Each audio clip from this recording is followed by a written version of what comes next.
The dishwasher hummed in the background, a low, mechanical purr that somehow made the silence in the kitchen feel louder.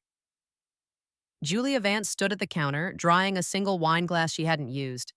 It was habit, some domestic ritual that made the evenings feel manageable, like she still had control over something. The kids were upstairs, probably asleep. At least she hoped they were. Outside, the wind scraped tree branches against the siding. It was late April, but the spring hadn't yet made up its mind. The kitchen smelled faintly of tomato sauce and lemon soap. She turned to the small stack of mail on the granite island. Catalogs, a dentist reminder, something from the Homeowners Association. Then a plain white envelope with no return address. Julia frowned. No stamps. Just her name in clean, handwritten block letters. Julia Vance. No title. No Mrs. No flair. Just the name, like a file label. Her stomach sank. She opened it. Inside were 5 glossy photographs. No letter, no explanation, no signature. The first photo was of Daniel, her husband of 12 years, standing on a balcony at the Ridgeway Resort. Julia recognized the location instantly. It was a place they had once planned to visit for their anniversary but never had. He was smiling, holding a glass of champagne.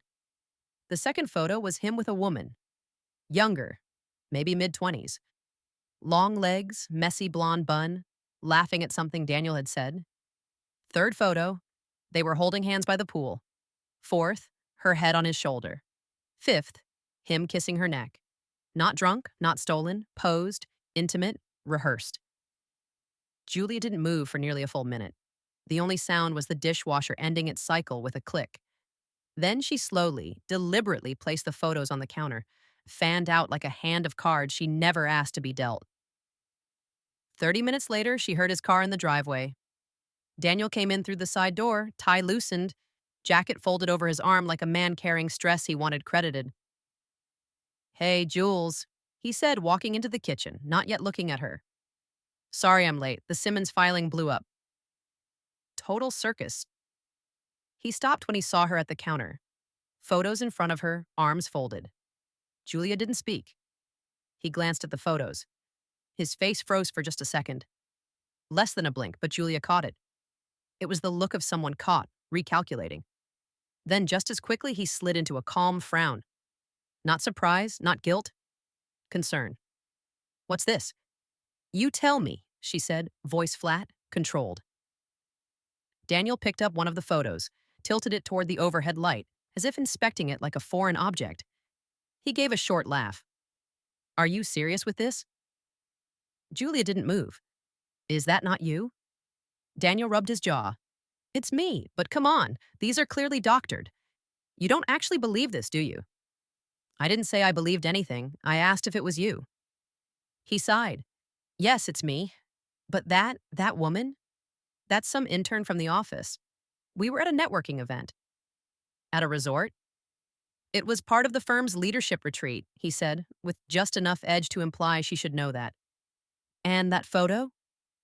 She leaned in for a second. "You know how these things go. Half of it's for the firm's socials." Julia blinked slowly. "Are you telling me these are fakes?" Daniel stepped closer, keeping his tone light, even playful. "I'm telling you that whoever sent you these is trying to get in your head. They're manipulating the angles, the lighting. Look, come on, Jules. This is absurd. You're smarter than this."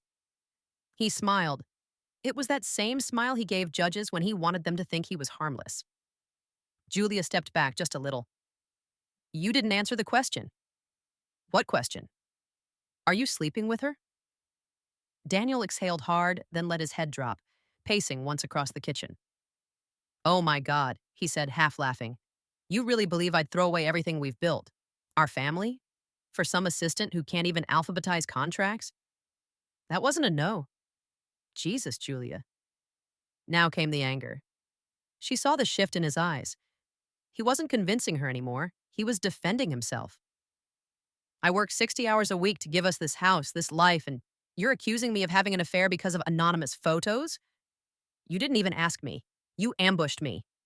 Julia kept her arms folded. "You're deflecting," she said. "No," he snapped. "I'm responding to a baseless accusation in my own kitchen." Julia pointed to the photos. That's not baseless. They're fake, or someone caught a weird moment. Or hell, maybe she set it up.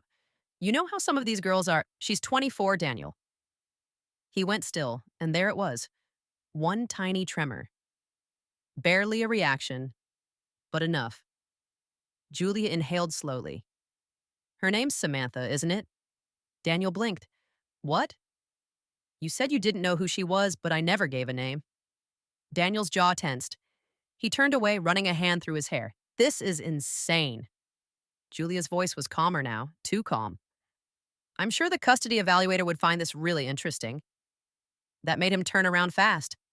Don't threaten me. Not a threat, she said. Just thinking out loud. He narrowed his eyes. You know the court already has questions about your emotional stability. You're not going to win custody by dragging this into the mud. You've already dragged it there. Silence fell between them, cold, heavy. Daniel looked at her then, not with love or apology or even regret. Just calculation. A man revising his plan mid-game. He dropped the photos back onto the counter like they were trash. I'm going to bed, he said. We can talk about this when you're thinking clearly. Then he walked away. The footsteps up the stairs were slow, deliberate. She could hear the door shut, the click of it like a final note. Julia stayed at the counter for a long time. She didn't cry. She didn't scream. She picked up the envelope again, turned it over, and for the first time looked inside the flap. A small square card was still tucked deep inside. She hadn't noticed it earlier. She pulled it out. No name, just a phone number. And below it, typed in a small, clean font.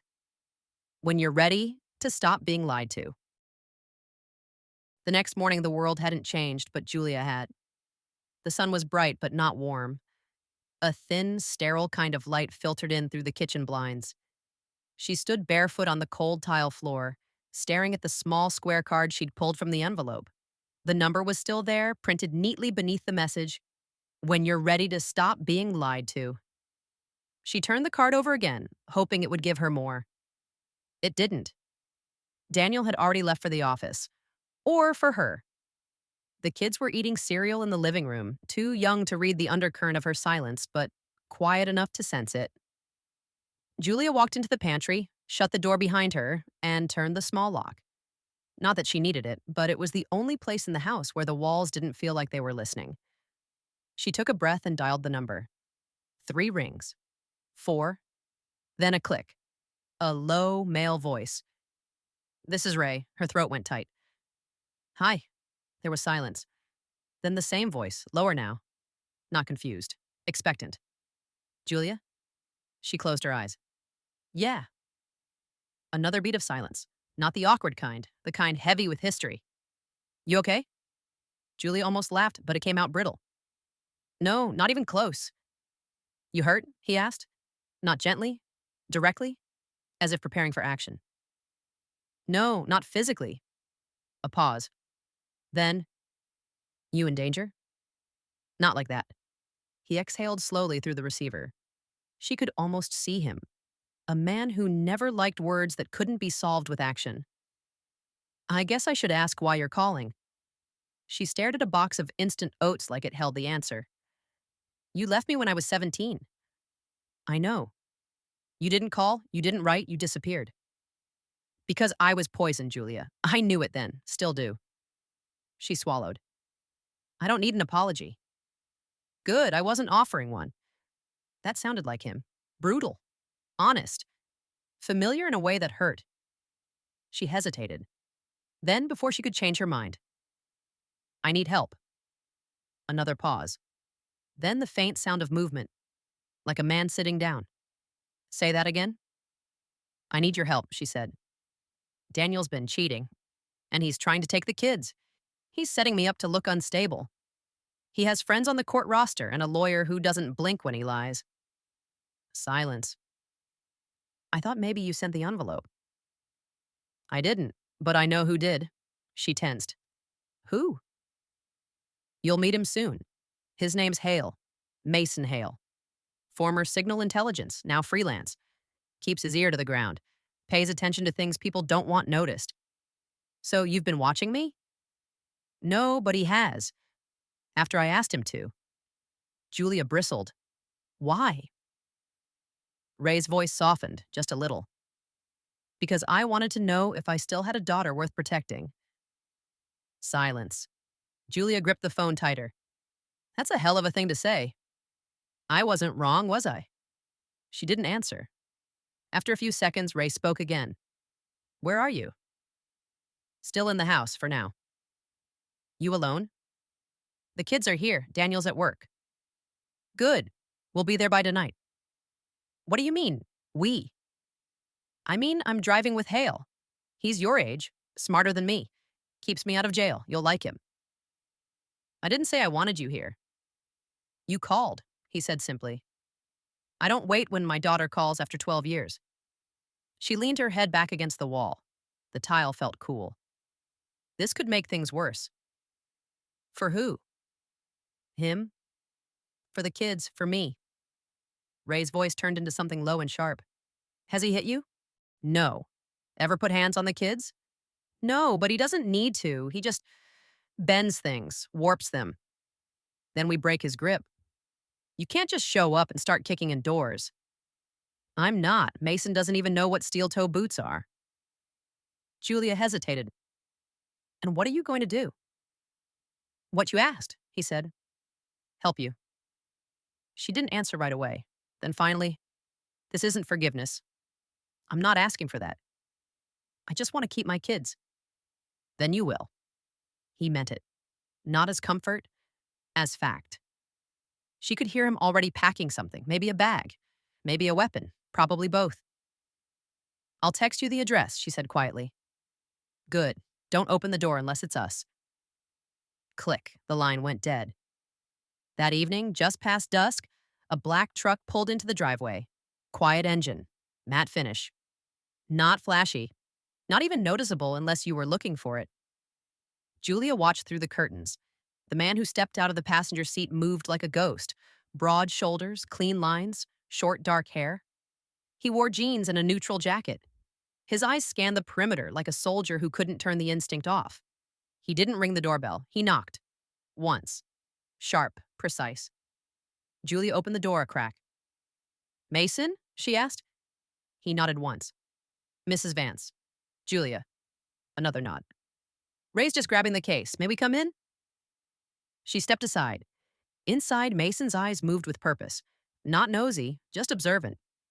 He took in the photos on the wall, the kids' shoes near the stairs, the faint stain in the carpet by the kitchen island. Ray followed a moment later, slower. Older. Still tall, still carrying that sense of coiled energy beneath the surface. He set a black duffel bag by the wall. For a long moment, Julia just looked at him. His beard was new. His shoulders slightly stooped now, but the eyes were the same, hard, clear, and endlessly tired. She didn't hug him. He didn't try. I made tea, she said, turning toward the kitchen. Ray looked after her. Still add cinnamon like your mom? Julia paused. No. Mason took a seat at the dining table, but didn't touch anything. His posture was straight, watchful. When Julia returned, she placed the cups down and sat opposite Ray. No games, she said. No military riddles or scare tactics. If I let you in this house, you play by my rules.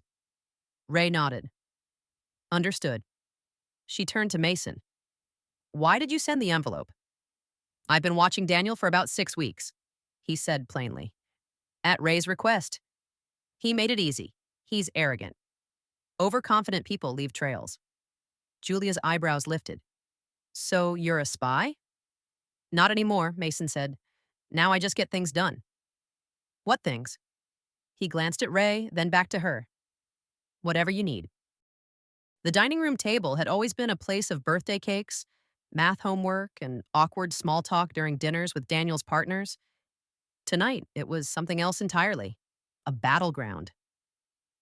Ray unzipped the black duffel bag he'd set by the wall earlier. He pulled out a thick black folder, a weathered spiral notebook, and a small tablet with a cracked screen. Mason set his phone face down on the table, then opened a slim laptop. Clean, no stickers, no decals. Just function. Julia sat at the head of the table. Her cup of tea had gone cold. Let's start with what you know, Ray said, arms folded. Julia took a breath. He's been seeing her, Samantha, for over a year. I didn't suspect until about 3 months ago. Weird excuses, last minute client dinners. But then he started pushing this story that I'm stressed, that I forget things, or that I'm being irrational. She met Mason's eyes. That envelope, those pictures, they were my first real confirmation. Mason nodded. He's been careful, but not smart. The girl he's seeing, she posts things. Nothing obvious. A cocktail here, a view there. GPS metadata is sloppy. It's how I track the resort. Julia blinked.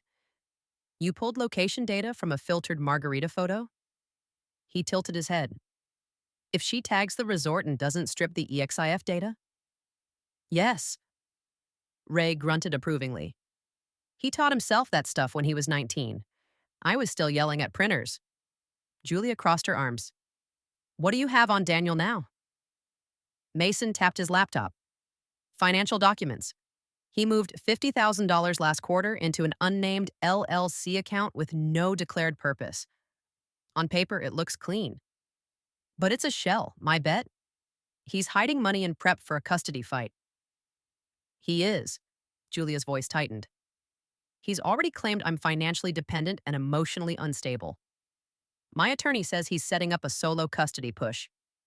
Ray looked over sharply. He's trying to bury you legally. Yes? And you want to win? Julia didn't hesitate. I want to end him. There was silence at the table. Mason spoke first. Calm. Even. Then we don't just defend, we dismantle. Ray leaned forward, interlocking his fingers. First thing, you need credibility. Judges don't trust emotion. They trust optics. You keep calm, you don't accuse without proof, and you don't let him see you change. Julia nodded. We hit in phases, Mason said. First, public leverage. He's got a reputation to protect. That's pressure point one. Second, financial exposure.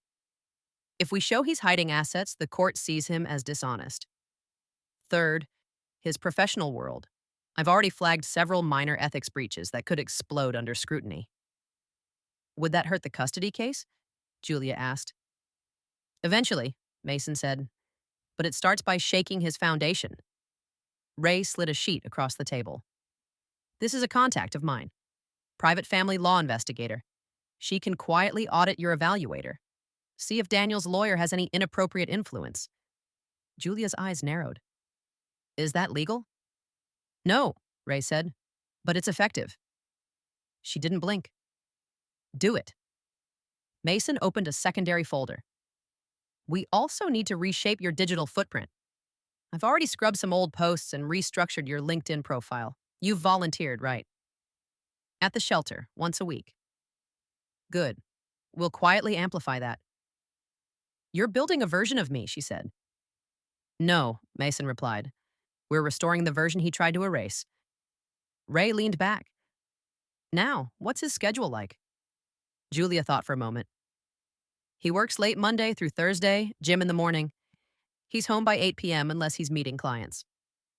Samantha usually shows up on Thursdays. He doesn't know I've started checking her Instagram. Keep it that way, Mason said. Ray pushed another folder toward her. This is a burner. You'll use this for communication from now on. No texting us from your normal phone. No emails. If he's tracking anything, it's safest this way. Julia flipped the folder open. Inside was a small phone, screen black, no case. Just purpose. This feels insane, she muttered. It is, Ray said, but you're still sane. That's why you'll win. Mason sat forward again. One last thing. Do not confront him again. No shouting. No questions. No traps. Julia raised an eyebrow. Why not? Because it gives him what he wants. He wants you emotional, erratic. You stay calm, he gets nervous. Ray added, think of it like poker. You play weak when strong. That's the rule now. She looked between them, her father. This man she didn't know. And yet, some part of her had already shifted. There was steel in her now. She looked down at the burner phone, picked it up. Her voice was quiet but certain. What's next?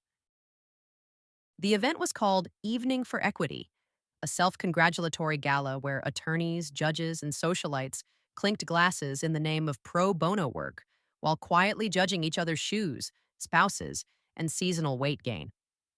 Julia had been to dozens of these, always as Daniel's accessory. Tonight, she wasn't on his arm. She walked in alone. Mason had picked the dress, sleek black, structured but simple, not showy, not flirtatious, powerful. The kind of dress a woman wore when she had nothing to prove and nothing to lose. Her hair was pinned up, her makeup subtle, eyes sharp. She moved through the room like a ghost that no one expected to see alive again. People noticed. A few fake smiles, one or two widened eyes, whispered greetings with a note of caution. No one had seen her at an event since the rumors of the divorce had leaked. Perfect. Across the room, Daniel stood near the bar, laughing with three partners from his firm. He had his hand on the small of Samantha's back. She was in a tight red dress that screamed youth and effort. Julia didn't flinch. She walked to the refreshment table, selected a glass of sparkling water, and sipped slowly. Mason's voice came quietly through her earpiece. The tiny comms device was invisible under her dark hair. "He sees you. He's pretending he doesn't." She didn't reply. She let Daniel sweat. It was the first time he'd seen her since the photo confrontation. He'd probably expected tears, silence, maybe rage. Instead, she sipped her drink, nodded politely to a judge's wife, and smiled. "You're already winning," Mason said in her ear. "We're just getting started." Earlier that day, they had begun the unraveling. Mason had timed a tip to an online legal blog, anonymous, of course, about a possible ethics violation involving Daniel's firm and a conflict of interest in a recent land rights case. It wasn't explosive, not yet, but it was enough to get whispers moving. He also had Julia repost an old photo of her volunteering at the women's shelter, tagging the gala tonight with a soft caption, "Grateful to support causes that actually protect women." No hashtags, no mention of Daniel. But the implication landed like a body in a swimming pool. Back at the gala, Julia turned smoothly as someone approached her. Judge Evelyn Laird, sharp, mid-60s, known for a memory like a blade and eyes that missed nothing. "Julia," she said with a measured smile, "didn't expect to see you here." Julia mirrored the smile, trying to rejoin the land of the living. "I'm sorry to hear about everything." "Which part?" Evelyn's eyes narrowed slightly, testing her. "The public part." "I'm used to being silent," Julia said. "Not anymore." Evelyn studied her for a long moment. "You look calm." "Shouldn't I be?" "Most women wouldn't be." "Most women weren't married to Daniel for 12 years. The judge gave a small smile, not warm, but approving. "I always wondered why you disappeared from these events," Evelyn said. "Now I suspect I know." Julia lifted her glass. "You suspected long before now." Evelyn touched her own glass to hers, then leaned in just slightly. "For what it's worth, he's not as invincible as he thinks. Not in my courtroom." Julia tilted her head. "That's good to know." They parted with polite farewells, but Julia felt the air shift. One crack in his foundation, just one, and they weren't finished. Back at the car, parked 3 blocks away for deniability, Mason waited in the driver's seat. He was watching the gala entrance through a long lens. He didn't turn when she slipped into the passenger seat, still elegant, still composed. "You nailed it," he said simply. "Laird bit." He nodded. "And Daniel?" "Didn't speak, didn't move, just stood there." "Good. He's questioning his ground." Julia exhaled slowly. "What's next?" Mason handed her a slim flash drive. "I got into one of Daniel's shared cloud accounts. He has call logs, scheduling notes, and something odd, encrypted folders labeled consulting drafts. One includes a payment to a third party linked to your custody evaluator's former firm." Julia stared at the drive. "You're telling me he bribed my evaluator?" "I'm telling you, we can suggest that. Whether or not it's provable, it's damning, especially if we feed it to the right people in whispers. Like Judge Laird." She let out a dry, mirthless laugh. He used to say I was too emotional to handle politics. Mason started the engine. You're not emotional, you're precise. You just didn't know it until now. Later that night, Julia stood by her bedroom window, the gala dress now folded neatly on the chair. The kids were asleep. The house was silent. Below, the streetlight flickered. Her phone buzzed once. A message on the burner? Mason. Laird opened the link. She's already forwarded it to 2 court clerks. She stared at the message, then slowly typed her reply. Julia, let's go deeper. Mason. How far do you want to go? She didn't pause. Julia. All the way down. Daniel Vance had never liked silence. Not real silence, the kind that settled in the bones. He preferred noise, the low murmur of a courtroom, the tap of keys, the cadence of control, predictable, polished, clean. Lately, the silence in his office felt like a warning. He sat behind his desk, fingers steepled beneath his chin, eyes locked on his phone screen. The latest message from Michael Grant, managing partner at the firm, was curt. We need to meet. Optics on the Simmons file are getting weird. Also, what's this ethics rumor making the rounds? Daniel's jaw clenched. The Simmons file. The damn land rights case from 6 months ago. A technicality his firm had leaned on to secure a fast-track ruling. Completely legal, just ugly if you knew where to look. And now people were looking. He glanced at the legal blog again. Anonymous tip raises ethics concerns about prominent attorney. They didn't name him, but they didn't need to. It had his fingerprints all over it. And then there was the charity gala 2 nights ago. He still couldn't get the image out of his head. Julia, alone, calm, cold, wearing a dress that made half the room take a second look. Not crying, not unraveling, not small. He didn't understand it. That wasn't the Julia he knew, the Julia he'd built.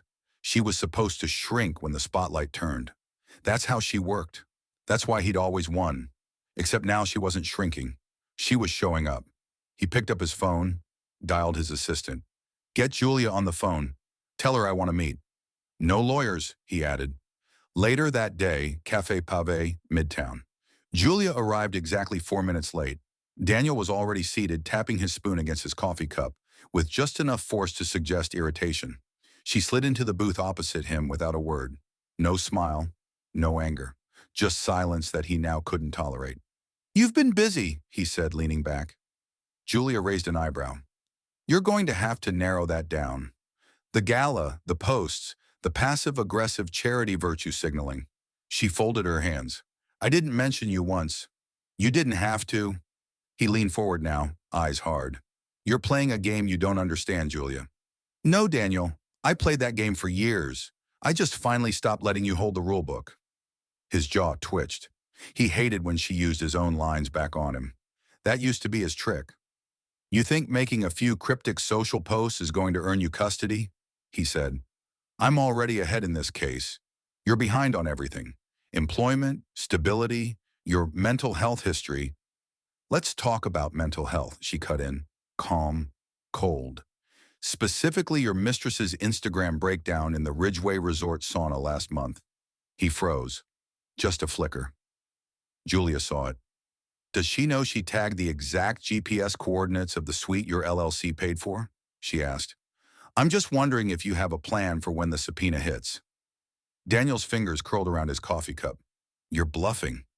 You're unraveling, she said softly. He stared at her for a long moment. The woman across from him didn't flinch, didn't beg, didn't even blink when he leaned in like he used to. Voice low, calculated.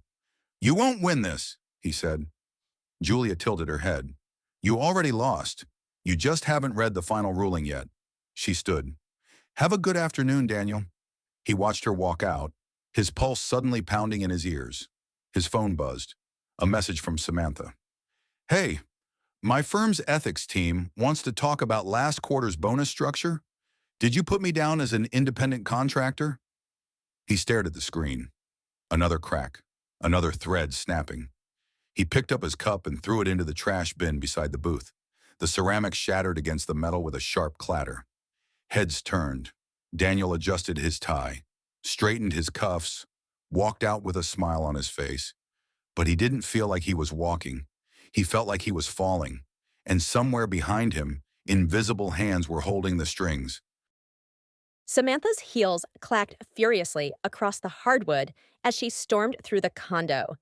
Tell me the truth, she snapped, holding up her phone. Did you register me as an independent contractor on your firm's ledger? Daniel looked up from his laptop, already exhausted. It was for expense tracking. He muttered, not looking at her. You put me down as a paid consultant. Daniel, do you know how illegal that looks if anyone asks about us? He set the laptop aside. Samantha, calm down. No, don't patronize me. Your partners are sniffing around, your ethics board is calling me, and now I've got 3 LinkedIn recruiters asking if I'm open to alternative career paths. Daniel stood slowly. You're overreacting. No, I'm under attack, she hissed, her eyes wide. Your wife's making moves, and I'm the one bleeding for it. Did you think I wouldn't notice her reappearing like some ghost in heels, suddenly beloved by Judge Laird of all people? Daniel's jaw clenched. She's bluffing. Then why are we the ones sweating? He didn't answer. He just picked up his phone. 3 missed calls from his office partner, Alan Craig, a 4th from the managing partner. None of them left voicemails. That meant the conversations they wanted to have weren't the kind anyone wanted recorded. He looked at Samantha, who stood arms crossed, fuming.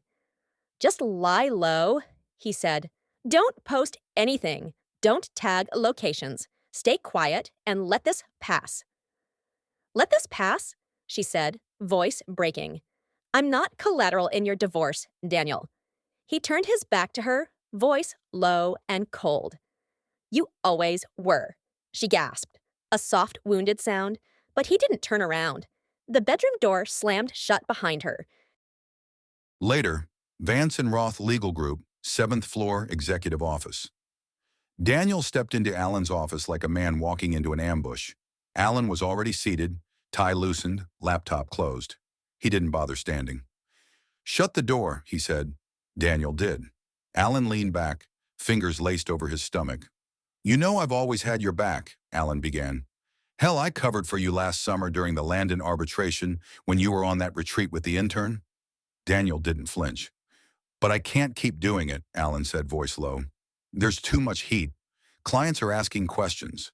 Laird's office requested a full copy of your billing history for the Simmons case. That's not a courtesy call, Dan. That's a warning shot. Daniel's voice was flat. They've got nothing. Yet, Alan replied. They've got enough smoke to start a fire, and no one wants to be standing next to you when it catches. There was a pause, then Alan leaned in. Look, you always played dirty, but now you're sloppy. And you pissed off the wrong woman, Daniel sneered. You're siding with her? Alan's voice dropped. I'm siding with whoever doesn't get me dragged in front of a board of review. You need to clean this up, fast, or you're going to find out what it feels like to have no friends left in this building. That night, Julia's house. The phone buzzed once, its screen casting a dull glow over Julia's nightstand. She picked it up and scanned the number. Unknown, she answered. Julia? Came a cautious, low voice. Yes? This is Alan Craig. She sat up straighter. I'm not calling as his partner. I'm calling because, well, I don't like the way this is going. I've got my own firm to protect. I'm listening, she said. I'm not giving you a silver bullet. But I have copies of communications Daniel shouldn't have sent. Things he pushed through the firm's server. Pressure tactics for the evaluator, implied financial incentives. He never thought twice about it. Julia let the silence stretch. What do you want for them? Nothing right now, Alan said. But if I get subpoenaed, I'll flip. I'm telling you this so you know. Daniel's castle is full of termites. You just have to keep tapping. She nodded slowly, even though he couldn't see it. I'll remember this, Alan. I'm sure you will. He hung up. Julia put the phone down and stood, walking to the mirror. She looked at herself. Not tired, not weeping, not small. For the first time in years, she didn't see someone trying to survive. She saw someone preparing to strike. Back in Daniel's condo, 1:23 a.m. He lay awake in the dark, eyes on the ceiling. Samantha had left. No note, no goodbye. He didn't care. The problem wasn't her. It was Julia. She was different, unreachable, calculated, like someone else was advising her. He picked up his phone, scrolled through texts, searched for signs, leaks, patterns. Then he paused. His jaw tightened. There, a contact name he didn't recognize, buried deep in his call logs from weeks ago. Just labeled H. He tapped it. Opened the call history. Originated from a secure, scrambled line. Duration, 17 seconds. He hadn't made that call, which meant someone else had, someone inside his system, someone watching. Daniel put the phone down and walked to the window. The city lights flickered in the distance, cold and endless. And somewhere out there, Julia wasn't sleeping either. She was planning. And for the first time, Daniel couldn't guess what the next move was. It was just past midnight when Julia stepped outside. The house was silent. The children had long been asleep. The only light came from the small fixture above the back porch, casting a soft amber glow over the wooden boards. A breeze moved through the trees. Not cold, just enough to remind her she was awake. She carried a mug of chamomile tea she didn't plan to drink. The stars were faint that night, blurred by suburban light and a thin haze of spring clouds. Julia sat on the back porch, knees pulled up, barefoot on the wooden step. The garden beds were dark silhouettes. Somewhere in the bushes, a cicada buzzed. The kind of night that pretended to be peaceful, if you didn't know what peace really cost. Behind her, the house was still. The kids were asleep. Her father upstairs was pacing. She could hear the rhythm of his boots even through the floorboards. He never really stopped pacing. Even when sitting, his thoughts moved in circles. Only Mason was outside with her, sitting on the edge of the porch, not close, not far. His sleeves were rolled to the elbows, revealing forearms inked with faint scars and faded tattoos, symbols from a past he never brought up unless pressed. She sat in the chair across from him and let the silence stretch. He didn't fill it. That in itself was a kind of comfort. After a few minutes, she spoke. "Is this what you expected?" He looked up. "What part?" She shrugged. "Me, this house." The mess, he set the notebook aside, not answering right away. "I expected damaging," he said, "but not this much restraint." She raised an eyebrow.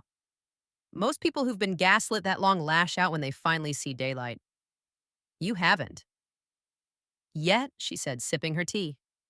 He gave a small, almost smile. She looked out at the yard. The outline of the treehouse was barely visible in the dark, just a faint silhouette of where her children had played before all of this began. "My kids don't know what's happening," she said quietly. "Not really. They know something's wrong, but they don't ask. They're waiting for you to be the one to name it." Julia's fingers tightened slightly around the mug. "I keep thinking, if I go too far, I lose some part of myself, but if I don't go far enough, I lose them." Mason studied her for a moment. "You haven't gone too far." "How would you know?"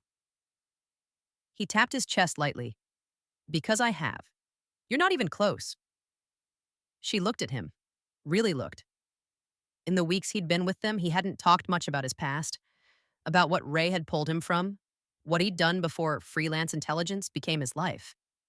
But it was there, written in the way he carried himself, the calm stillness that only came from walking through fire and choosing to keep walking. He didn't blink when people showed their worst. He just waited for the next move. Julia exhaled. "I thought I was smart once, before Daniel, before the kids, before it all got traded away." "You didn't lose anything," Mason said. "You were outnumbered, not outmatched." She gave a soft laugh, bitter and quiet. "Ray used to say things like that, back when I was 13 and trying to win arguments about staying up past curfew. Ray still thinks you could take over a small country if you wanted to." "I don't want a country," she said. "I just want to survive this with my children. And maybe find out who I am on the other side." Mason's voice was low, measured. You're already finding her. Julia didn't respond for a while. She set her mug down and tucked her knees up into the chair, arms wrapped loosely around them. For the first time in months, her shoulders weren't tense. She let the silence settle again. Then softly, "Why do you stay?" He glanced at her. "With you? With this? With me? With him? With all of it?" Mason leaned back in his chair, eyes to the dark sky above. "Because Ray asked, and because I saw something in your eyes when we first met." "What?" He didn't answer right away. Then, "You didn't look broken. You looked like someone who'd been waiting a long time to stop pretending." That struck her deeper than she expected. She looked away. "You're dangerous when you say things like that." "I'm only dangerous to people who deserve it."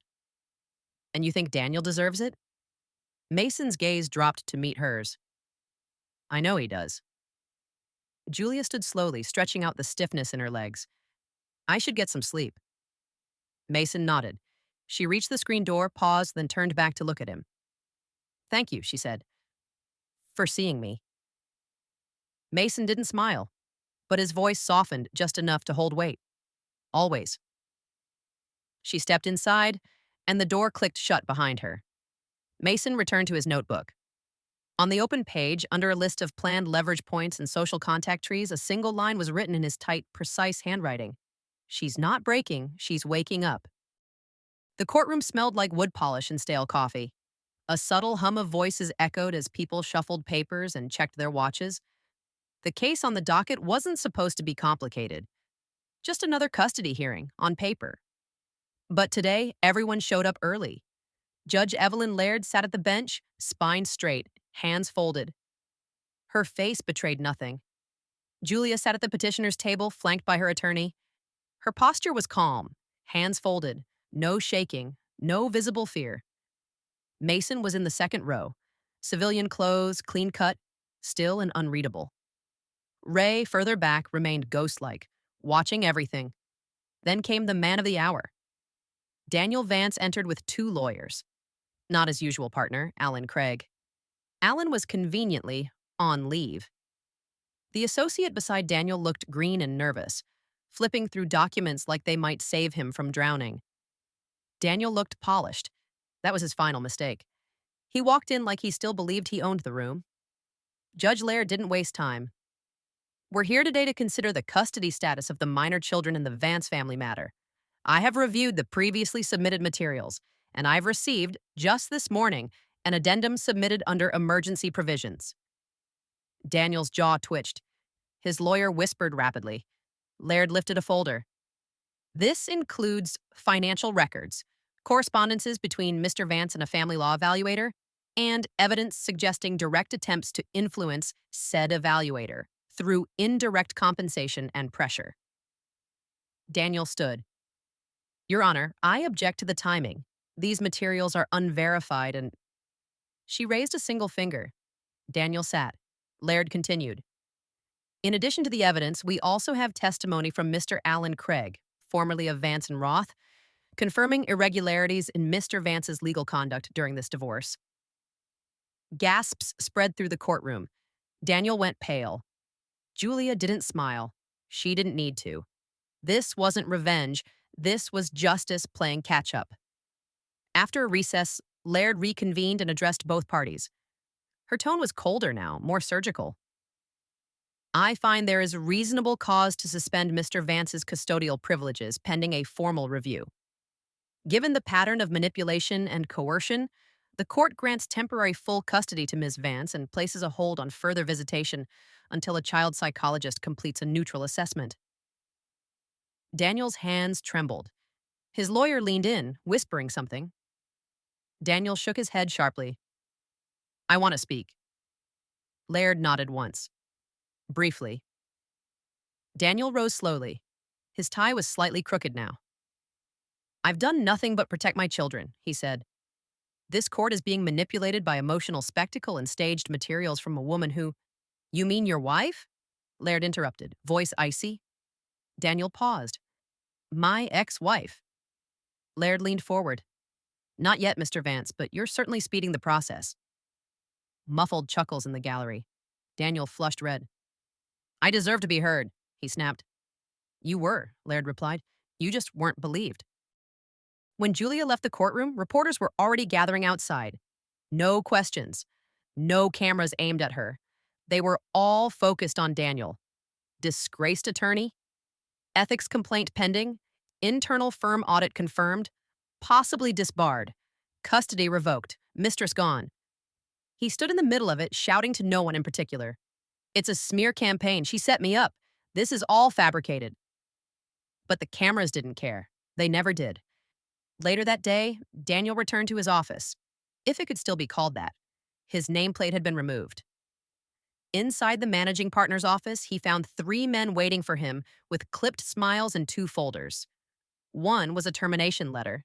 The other was a waiver of liability. You can sign, one said, or we can begin proceedings.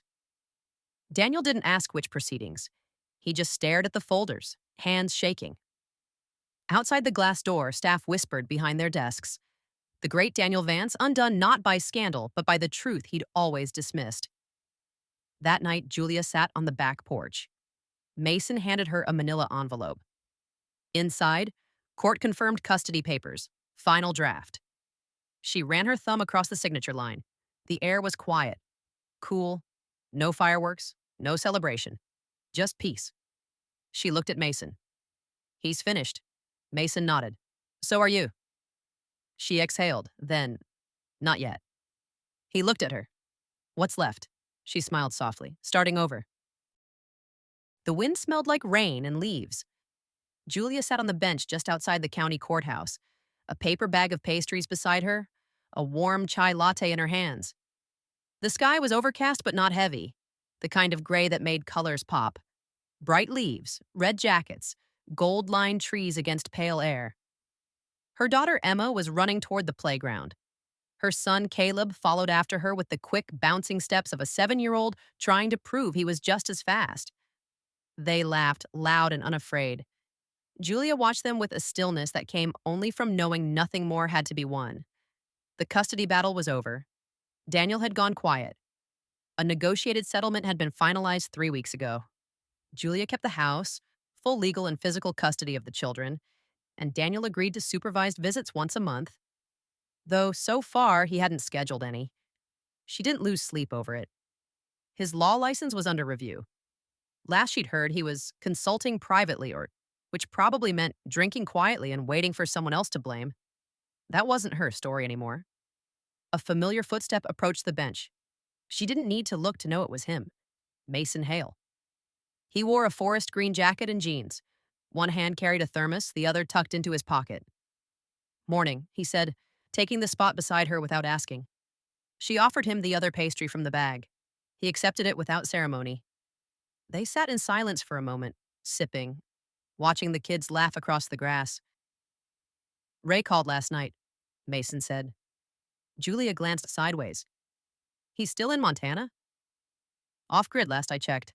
Said to tell you the offer still stands. She smiled. To move to the mountains and raise goats? To train with him in guerrilla warfare and outshoot a Navy SEAL? She laughed softly. Hard pass. He nodded. Didn't think it was your style. They let the quiet settle again. This silence wasn't the same as the old kind, the hollow, anxious quiet of her marriage. This was space. Breathing room. Julia stretched out her legs, let her gaze follow Emma's swing as it reached high into the air. Do you ever miss it? She asked. Mason didn't look away from the kids. The job? She nodded. I miss the clarity, he said, but not the cost. You think I'll ever be normal again? You don't need to be normal. I want peace. You have it. Julia tilted her head. And you? Mason was quiet for a beat. I'm here, aren't I? She smiled. Not wide, not forced, just true. Back home, the house was warm with smells of cinnamon and something baking. A quiet mess of blankets on the couch, laundry half folded on the stairs. Life, unfiltered. Mason helped Caleb fix the broken drawer in the kitchen, while Emma colored at the table. Julia leaned in the doorway, watching. She still had scars. She still woke up tense sometimes, but she had time now. She had choices. And every day she made one more. She walked over, sat beside Mason, and passed him the screwdriver he didn't ask for. He looked at her, then smiled, just slightly. They didn't need to say it. Whatever came next, they'd built the fire themselves. And it would keep. Thank you for joining us for this episode of Storytime with Papa Owl. If you enjoyed the story, please like and subscribe.